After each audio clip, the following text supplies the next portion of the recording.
složiti, no sigurno 50% ljudi, to otprilike od 20. do 30. godine, to su najbolje godine života. To su godine kad čovjek istasa i kao momak i kao čovjek. Tako da, mislim, taj period sam ja i živio u Podgorici i radio u Crnoj Gori od 21. znači do 29. godine udarnički, što kažem. Znači, to su bili lokali, gostovanja. Tada sam još bio anonimus, da kažem, za Crnu Goru. Ljudi su me znali, ali još nisam ni pokušao da snimam ništa. Tek, znači, od negdje 29. moja godina, prvi album moj, znači, to je 2000. godina bila kad sam pošao gore u Beograd. Tako da, ipak ću dati, znači, prenos te mojim godinama koje sam proveo sve ovdje, da su to najljepše godine mog života bili. Super. Evo ovako, uvedi malo ove mlađe gledalce u tu neku priču. Kako si ti počeo da pjevaš u Berti? Kako je sve to bilo? I znaš li možda zašto je uopšte diskoteka nosila taj naziv? A Debela Berta je bila lokal, znači ja sam klinac bio dok još postojao taj lokal, to je prvo. I u Podgorici nije bilo puno diskoteka, bila je Zinon diskoteka koja je danas, mislim, šas današnji, to je zapravo diskoteka jedina koja je bila prava diskoteka u Podgorici, u hotelu Crna Gora. Sve ostale diskoteke su bili pokušaj, znači ne može se diskoteka zvati lokal od 5 stolova i to.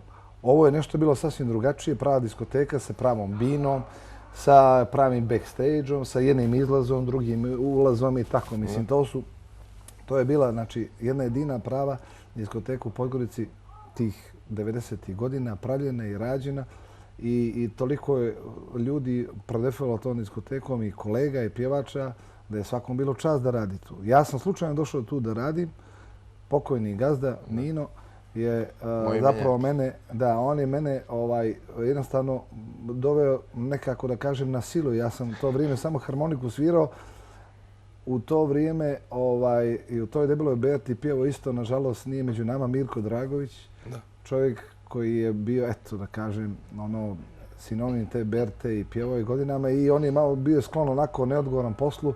Nije ga bilo često na nastupima i onda je Nino dolazio kod mene. Ja, volio je malo da nije bio odgovoran. I Nino kaže, moram da nađem nekog stalnog pjevača. Ja ne mogu da mi gosti čekaju pjevača. I onda on došao, kao čuo sam ja da ima tamo neki mali, došao iz vojske. Ja sam tek iz vojske došao, znači 21 godinu. Da, tako nešto. Došao sam iz vojske, čuo sam ima tamo neki mali koji svira harmoniku i pjeva, ajde da vidimo naš, ali on kaže, a ne može, moj diskotek da me razvlači taj radijator, ne može, ovo je sad moderno vrijeme došlo, nema više harmonike. A kaže ovaj moj na drugama, dobro, skinut će mi njemu harmonik, samo nek on pjeva, on je dobar showman, ajde. I tako je bilo, mi smo došli na prva proba preko dana, mislim, to je čovjek bio za rekšpet u ovom gradu, Nino je bio gazda broj jedan što se tiče i svega, i momak, i hrabar, i jak, tako smo imali mi strahopoštovanje prema njemu. I ja kažem, kako ću ja sad to da sve to izvedem? Ajde nekako ja i tu harmoniku ostavim, ja samo uzmem mikrofon, napivam. I jedno 2-3 noći tako mi je trebalo da se naviknem dobrih 10-15 dana, jer smo radili samo radnim danima.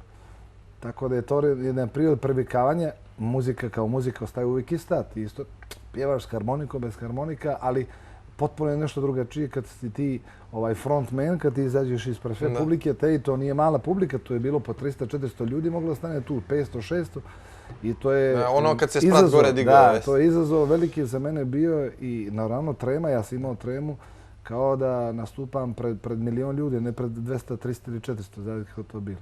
Ali sve se to navikne i čovjek odmah stekne kad imaš povjerenje prvo u sebe i onda znaš da će to da bude dobro. Bili smo mnogo mlađi, imali smo mnogo više volje i mnogo više elana za sve. Mogli smo da radimo i da, što se kaže, treniramo i sad trenirali. Vježbali smo svaki dan. Bilo je mladi bend, Mirko Čepanović, Jovo Džaferović, pa posle Đuro Mihajlović, Perez Ivanović. Mi smo radili to svojski. Tako da ništa nam nije bilo teško. To je super. Bili ste mlađi, nosili Versace, to je tada bilo popularno. Čuvene farmerice kožne u kojima si ti nastupao, to se i dan danas prepričava. Svakako, Berte, koliko sam ja uspio da zapamtim, kao dijete malo, imalo je možda i najljepšu konfiguraciju kao lokal. Jednostavno, publika ti je oko tebe, iznad tebe. Jeste, imala je neku draž, imala je znači... I euforija je velika bila posebno, znači kad si ti pjevao i radnim danima, a što si mi sam pričao ovako privatno, petkom i subotom to nije moglo da se uđe. Ne, petkom to je inače bila DJ, samo nije bilo žive muzike, a radnim danima je bilo bila su malo neka, da kažem, eto, srećna, bolja možda vremena, pa su kafane, kako ja sve popularno nazivam, sve ovo što mi vidimo gdje se pije su kafane. Kafane su bile mnogo punije i ljudi su možda u tom periodu imali malo više para da mogu izaći i u ponedjeljkom, i utorkom, i srijedom. Čak i kad su na utakmice bili Liga šampiona i to možda se osjetno primijeti da ta srijeda neka nije dobra, a onda su muzičari neki uzimali srijedom slobodan dan. Jer nekad se radilo, kad su u hotelima muzike, recimo kad su svirale Hotel Ljubovi, Crna Gora, to je sve nekad bilo u to moje vrijeme, onda su recimo srijedom uzimali slobodan dan baš zbog fudbala i zbog te Lige šampiona koja je bila ili tako neke utakmice koje se specijalno negoli srijedom. Ali u taj period, znači u 90. godina, jeste teško vrijeme bilo, ono vrijeme poslije ratova, onih ex-Jugoslavije, bilo je vrijeme, da kažem, šverca i mnogo smo više imali para. Iskreno ti kažem, mene u to vrijeme najbolje su cvetile ruže. Kafane su bile pune, ljudi su imali para da časti muziku, svadbe su nam bile dobre, ja sam radio svadbe, pjevao sam, ja ne znam ni milion koliko sam svadbe ovdje uradio u Podgorici, i ne samo u Podgorici, i Crna Gora čitava, tako da ja opet ti kažem, ja taj period pamtim, najbolji moj period. Bogato. Bogato. A oko tebe zlato, tako je to nekad bilo. Tako da sigurno to će sigurno složiti sve ove starije generacije. Naravno. Meni su isto pričali, da kažem, i moje sestre s kojima si ti prijatelji, braća i tako to. Jednostavno, jedno predivno vrijeme. Možda mi je na neki način, čisto zbog muzike, žao što se nisam rodio malo ranije, eto da sve to doživim i proživim, ali evo iz tvoje priče koja je toliko vjerodostojna. Tvoje vrijeme tek dolazi, naravno na mlađima svijet ostaje. Svako vrijeme nosi svoje breme, sad je nešto potpuno drugačije, kao i što vidiš, došlo je neki virtualni svijet, došlo su neki cyber stvari, sve se danas radi preko kompjutera, danas i ljubave ljudi preko kompjutera. Da u moje vrijeme to nije bilo. U moje vrijeme čak ni mobilni telefoni tek su počeli i nisi mogao da pozoveš sada, pošalješ SMS poruku. Pageri su bili. Pageri su bili tek krenuli 91. Drugi, ja sam baš isvirao Benu Proslu, sjećam se, Bell Padgett je bila firma. Sjećam se da je, mislim, pager tada koji imao i to je, mislim, takvo vrijeme to bilo. Ja to sve razumijem, znaš. Nisi mogao da pošalješ sad SMS reklamu na 1000 telefona, dođite večeras u toj diskoteci nastupa Srđan ili Nino, nije važno, nego je bilo sve onako od glasina, od čovjeka do čovjeka i ljudi su znali da se srijedom, utorkom, četvrtkom ili ponedjeljkom, recimo u to isto Debeloj Berti, ima živa muzika. Bilo je to još neki drugi lokala, ali eto, opet ti kažem. Ali da kažem, to je i tvoj neki lični pečat upravo jer su ljudi tako prepričavali i ti si tako izgradio ime. Jer naravno da nije dobro ne bi ljudi ni dolazili, a tvoji su nastupi bili tekako posjećeni. Treba reći da si uvijek bio na neki način ispred svog vremena. Prvenstveno oblačio si se fenomenalno, trenirao si, izgledao si, znači ono, i mnogima je to malo ulazilo i u oči. Tvoja ta neka pojava kad ti dođeš i čuo sam neke priče da neki vlasnici namjerno nisu htjeli da te angažuju možda zbog tog nekog kompleksa. Pa ja sam otprilike pomjerao granice i uvijek sam išao ispred svih. Ja sam prvi počeo da pijem u diskotekama sa bežičnim mikrofonom, da izigram onako showmana, a showman spada... Showman je čovjek zapravo koji treba da zabavi publiku na bilo koji način. I naravno, pjevanje nije samo sve u pjevanju. Znači, ja sam išao onim stepenicama gore u Debelu Bertu, gore dolje se penjao na one šipke i to onda su mi ljudi smatrali neki budalom, neki su rekli vidi ovoga nadrogirane, što je sa njim. Međutim, to je sastavni dio moga posla bio, to je moje imidž bio, tako sam se ja borio time. Naravno, bio sam u to vrijeme malo mlađi pa sam imao više vremena i za treninge i energije i sve. I onda koliko toliko su me ljudi neki voljeli, neki me tako i nisu voljeli zbog tih stvari. Ali to je normalno u ovom poslu. Ima ljudi koji te vole i ljudi koji te ne vole. To je dobro. Ne je bilo dobro da te svi ne vole ili da te svi vole. Vjerujem da to nije dobro. Bolje ovako, da imaš ljude koji te vole, koji maltene se kunu u tebi, ljudi koji možda onako si simpatičan i ljudi koji uopšte ima nisi simpatičan. To je u ovome poslu, to je normalno. Tako da sam ja pomjerao neke granice i standarde. I među prvima sam radio takve show programe. Onda jedno vrijeme smo mi organizovali u toj istoj Berti Prvi glas, pa smo organizovali Miss, pa čude, ja sam tu i vodio program i sve živo. Znači ja sam bio, ali bukvalno no showman, ja sam bio sve. U pravom smislu te riječi, upravo tako. I onda ljudi jednostavno, eto tako, opet ti kažem, neki su to prihvatili, neki nisu. Treba reći da te žene veoma vole i to bez kontrole, makar tada to se... Čuo sam da su znali nekad i da te štipnu i da te pipnu dok pjevaš. da si jednom prilikom morao čak i obezbeđenje, to je toliko bilo jako, možda i bolno i neprijatno, da te omelo, da pjevaš. U Kragujevcu to je već onaj period kad sam ja napravio, da kažem, eto, novo ime i kad sam napravio sa Tomazom moju ličnu kartu. To su već nastupi koji se dešavaju svakom sigurno normalnom čovjeku. Ljudi na estradi postoje godinama i kad bi pisali neku knjigu o događajima, to bi pisali 3 dana o tome. Ali dešavalo se tako da recimo neke cure priđu pa kažu ne možemo samo da te uhvatimo, samo da pipnemo malo, jer su to prave kožne pantalone i tako. I to ti onako prihvatiš to malo kao geg, kao neki, mislim, bilo je na valentnih svakakvi, to je normalno, u ovom poslu to sve prati. Ali vjeruj mi, to je sve onako draž ovoga posla, ništa to nije strano nikome, jedino neko je to ko neće se bavi u ime da kaže da to nekome smeta. Svakom prija popularno, svakom prija nešto, da kažem, što je lijepo i što se susrećeš svaki dan sa novim ljudima i upoznaješ nove ljude. Tako da neko ko ti kaže da mu ne prija popularnost, taj ti sigurno laže. Popularnost u toj mjeri da možeš da živiš i normalno svoj život, a već sad neka prevelika popularnost smeta pojedinim ljudima, ali to mi ne možemo doživjeti u našoj zemlji. To mogu doživjeti neki ljudi koji žive ili u Ameriku ili već neke malo jače, jer to su neke stvari od koje ne možeš da živiš više od novinara, od paparaca. To se ovdje kod nas ne dešava. Tako da ovdje kod nas svaka iole zvijezda uživa sigurno u svojoj popularnošću i mislim da nema sigurno nikakvih smetnji. Ako ti dozvoliš da ti toliko priđu ljudi blisko i da ti dozvoljavaš maltretiranje od novinara i sedme sile, ti ćeš to i doživjeti. Ako ne dozvoliš, ako si ipak na nekoj distanci, mislim da ćeš imati svoj miran život i da te niko neće nikad zasmetati. Ja imam, da kažem, tu čast i zadovoljstvo, a i na neki način i privilegiju da budemo oko blisko, skroz i da pričamo o svemu kako treba. Srđe, molim te, reci mi, da li se od tih tvojih nekih nastupa koje si imao u Berti zbog nečega možda i kaješ, jer si uvijek znao široko da daješ? Ne kajem se za nešto u životu što sam radio. Ja sam moj period, znači da kažem momački onako, i te dobro iskoristio i sve ono što sam radio, mislim da sam radio ispravno, da se ponovo rodim.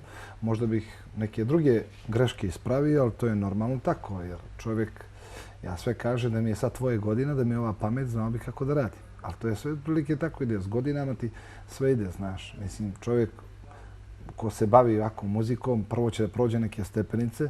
Ja to svima kažem da prvo se krene otprilike ono moje vrijeme kad su folklori bili aktualni. Prvo osnovna škola, znači ljudi koji znaju mene, moje generacije, znaju da se ja čitav život se bavio muzikom. Nijednim drugim zanimanjem. Da sam svirao harmoniku, znači od malena, da sam učestvovao u tim priredbama. Prvi dječji festival koji je bio u Podgorici, zvalo se Naša radost. Na tom festivalu je bio Knez, na tom festivalu je bila novinarka Vesna Dedić iz RTS-a. Mi smo pjevali kao klinci, neki talentovani i to je vrijeme bilo stvarno tako da su samo mogli talentovani klinci da pjevaju. Ja sam čitao, znači život se moj bavio muzikom i dan danas sam ostao u muzici. Da li ću ostati na koji način, sigurno hoću, muzika je moja ljubav. Sad da li ću pjevati po kafanama, po diskotekama ili ću možda nešto u životu se baviti drugim stvarima, ali muzika je prvenstveno broj 1 u mom životu. Upravo tako. S kim si ostao od kolega, da kažem, ovih domaćih iz Crne Gore u najboljim odnosima od tog nekog tog perioda, prije polaska za Beograd? Pa, otprilike sa svim onima s kojima sam se ja družio i moji školski drugovi su sad većinom profesori i u muzičkoj školi i na muzičkoj akademiji. Ja sam isto dijete područkog asfalta, što kažu, pa sam učio tu muzičku školu i mi smo jedna uspješna generacija. Moja generacija je Srđan Bulatović, čovjek profesor gitare, Dragan Janković, čovjek koji je isto profesor, koji se isto bavi muzikom, koji isto također tezgariva kuvečena, profesor Mađo Popović. To su moje generacije koje su dan danas sigurno uspješne i mislim da u to vrijeme, opet se vraćam, da u muzičkoj školi si nije mogao svaku upisati. U muzičkoj školi je bilo jednostavno da imaš prvo pedigre neki. Pedigre je bio da ipak potičeš neke muzičke familije. Moj pokojni otac je bio vojni muzičar.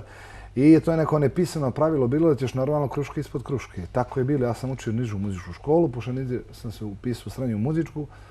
A znači, to je taj period kada, opet kažem, bilo mnogo talentovnih klinaca koji su imali šansu da se upišu u muzičku školu i nije trebalo nikakvi prijemno da bude. Tada nije bilo nikakvih prijemnih ispita za ništa jer su oni znali, otprilike Podgorica je mali grad bio, znali su ko može da uči u muzičku školu, ko može mašinsku, ko može da ide primjer sad za frizera, ko može da ide za neku drugu školu. Znači to se odvijek znalo, to su u familiji znalo da ću ja da učim muzičku školu jer sam muzički potkovan. I to je tako bilo. Danas su malo to drugačije vremena. Danas si tu podlogu jednostavno i samo si se sam od sebe bukvalno usmjerio tamo. Da, to potpuno danas drugačije, ali eto, tako, mislim, to su druga vremena malo. Znači, nakon svega toga... Sa svima, znači, njima sam i dan danas u kontaktu, naravno, od mog, naravno, i života. I to ja ne živim već dugo ni u Podgorici, ne živim ni u Beogradu već dugo. Evo 6. godina živim u Njemačkoj, tako da... U Frankfurtu? Da, u Frankfurtu sam i ovaj kontakt koliko mogu održavam baš i u zdravlji toga i ovaj novog načina vida komunikacije i Facebook i Skype i to, eto, tako kažem da sigurno, drago mi je kad nekoga sretnemo s toliko godina, vidim nekog mog školskog druga, pa se barem eto i na taj način preko Facebooka dopisujemo, jer danas je, brzo se živi, brzo je vrijeme. Ja dođem tu na 2, 3, 5 dana, nemaš vremena da obiđeš ni rodbinu, a kamoli nekog školskog druga ili prijatelja blisko. Upravo tako. Reci mi, otprilike jedna tvoja nedelja dana u nekom, da kažem, ajde, najvećem poletu tvom u Crnoj Gori kad si radio. Kako je to bilo da mi nabrojiš kad si radio? Pa ja sam radio ono srećno vrijeme kad se svaki dan radilo. Znači ponedjeljak, utorak, srijeda, četvrtak je bio rad, recimo tada smo radili, opet pominjemo tu Debelu Bertu, to je bilo rani dan. Petak, subote je bio tada poznat mnogo noćni klub Zodijak na Cetinju i tamo sam radio petak, subotu, a nedeljom je bilo uvijek rezervisano svadbe. Znači ja sam imao svadbe, recimo sad je primjer maj mjesec, ja sam već imao svadbe do septembra, ali bukvalno svaku svadbu, svaku nedelju već rezervisan. Znači nisam uopšte bio popularan niti poznat, nego sam jednostavno bio, kako mi kažemo, žargon tezgaroš, podgorički, znači znalo se. Maturske već su bile uvijek za mene maj, znači gimnazija, ni jedna smjena nije mogla, bilo je prva, druga smjena, ni jedne godine nije mogla proći bez mature da ja to ne pivam. Oni su se, svi su se muzičari tada trudili da, znaš kako već u poslu naše, svi se trude posao da nađu i hoće mature da rade, to su najbolje bile zabave, ekonomska, medicinska, gimnazija, znači maj mjesec je bio za mene. Da, bila je doktorica, ali to je maj za mene bio. Znači ja se nikad nisam bojao ni za posao, ni za bilo što. Da. Tako je nekad, kažem ti, bilo ono. Sad možeš pričati svom sinu kako ti je nekad davala vakcinu i tako je to. Dobro, da. Svakako. Od priče nema ništa. Upravo. Samo dijela i kad nešto stvoriš u životu i pogotovo, eto, ja sam sad čovjek srećan, imam familiju, Bogu hvala i... Treba reći dvoje djece. Dva moja sinčića, još su mali, tek rastu i te treba da ih čovjek vaspitava u nekom normalnom duhu kao što sam i ja vaspitavan, ali da li je danas to izvodljivo, ja ne znam, iskreno ti kažem. Oni su rođeni u Njemačkoj? Da, rođeni su u Njemačkoj i teško je vrijeme danas i vaspitavati bilo šta, jer opet ti kažem, dolaze neke nove generacije, pogotovo potpuno drugačiji način života tamo, potpuno ovdje. Tamo se ljudi dosta otuđe i tamo ljudi nemaju vremena, kao što mi imamo tu vremena se vidimo sa rodbinom da kafenišemo, da pričamo, tamo toga nema. To je toga sve manje, ali nadam se ipak da ću ja to držati, barem u mojoj familiji, da se barem braća redovno posjećuju i da pomažem drugom. Da, svaka čast. Dotaknut ćemo se naravno i te porodične teme. Ti si se uputio, znači, nakon svega toga, 2001. godina dođe, je li tako, za Beograd? Da, 2000. godina. 2000. godina, moj menadžer Đizo, tada moj drug, zapravo on kaže, ajmo da snimamo neku ploču, kako ćemo, što ćemo, ma ajde, neće nas to spasiti ni 5000 eura. To je bilo takva priča, znaš. Međutim, mene je to bilo, pazi, ja sam i to vrijeme imao dosta novaca, radio sam i nije bio problem da uložim u ploču, nego je bio problem taj da li će to da uspije, da li će to da bude dobro. Ja sam hazarder čitav život i vjerujem ono što radim i kažu pobjednik je onaj ko vjeruje u pobjedu.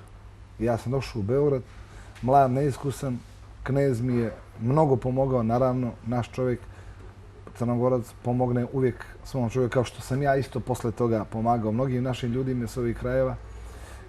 Knez je spojio sa pokojnim Rođe Ričevićem, spojio me sa Brajom, tekstopiscem i ja sam za vrlo kratko vrijeme napravio ekipu oko sebe, ali pravih i najboljih u Beogradu.